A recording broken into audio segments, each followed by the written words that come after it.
गरीब किसान के खेत में बिना बोए लौकी का पौधा उगाया। बड़ा हुआ तो उसमें 3 लौकियां लगीं। उसने सोचा उन्हें बाजार में बेचकर घर के लिए कुछ सामान ले आएगा। अतः वो 3 लौकियां लेकर गांव के बाजार में गया और बेचने के यत्न से एक किनारे बैठ गया। गांव के प्रधान आए, पूछा, लौकी कितने की है? मालिक, 10 रुपए की। उसने दीनता से कहा। लौकी बड़ी थी। प्रधान ने एक लौकी उठाई और ये कहकर चलता बना, बाद में ले लेना। इसी प्रकार थाने का मुंशी आया और दूसरी लौकी लेकर चलता बना। किसान बेचारा पछता कर रह गया। अब एक लौकी बची थी। भगवान से प्रार्थना कर रहा था कि ये तो बिक जाए, ताकि कुछ और नहीं तो बच्चों के लिए पतासे और लैया ही लेता जाएगा। तभी उधर से दरोगा साहब गुजरे। नजर इकलौती लौकी पर पड़ी देखकर कड़क कर पूछा, कितने की दी?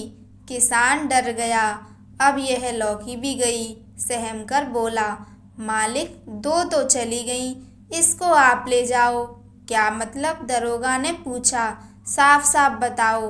किसान पहले घबराया, फिर डरते डरते सारा वाक्य बयान कर दिया। दरोगा जी हंसे। वो किसान को लेकर प्रधान के घर पहुंचे। प्रधान जी मूंछों पर ताव देते हुए बैठे थे और पास में उनकी पत्नी बैठी लौकी छील रही थी। दरोगा ने पूछा, लौकी कहाँ से लाए? प्रधान जी चारपाई से उठकर खड़े हो गए। बाजार से खरीद कर लाया हूँ। कितने की?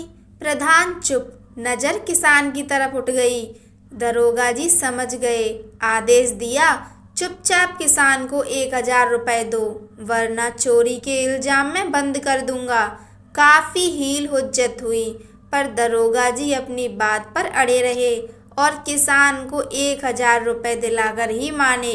फिर किसान को लेकर थाने पहुंचे। सभी सिपाहियों और हवलदारों को किसान के सामने खड़ा कर दिया। पूछा, इनमें से कौन है? किसान ने एक हवलदार की तरफ डरते डरते उंगली उठा दी। दरोगा गरजा, शर्म नहीं आती? वर्दी की इज्जत नीलाम करते हो? सरकार तुम्हें तनख्वाह देती है। बेचारा किसान कहाँ से लेकर आएगा? चलो चुपचाप किसान को 1000 रुपए निकाल कर दो। हवलदार को जेब ढीली करनी पड़ी। अब तक किसान बहुत डर गया था। सोच रहा था दरोगा जी अब ये सारा रुपया उससे छीन लेंगे। वह जाने के लिए खड़ा हुआ, तभी दरोगा ने हुड़का, जाता कहाँ है? अभी तीसरी लौकी की कीमत कहाँ मिली? उन्होंने जेब से पर्स निकाला और 1000 रुपए उसमें से पकड़ते हुए बोले, अब जा, और आइंदा से तेरे साथ कोई नाइंसाफी करे तो मेरे पास चले आना। किसान दरोगा को लाख दुआएं देता हुआ घर लौट आया, लेकिन सोचता रहा, ये किस जमाने का दरोगा है।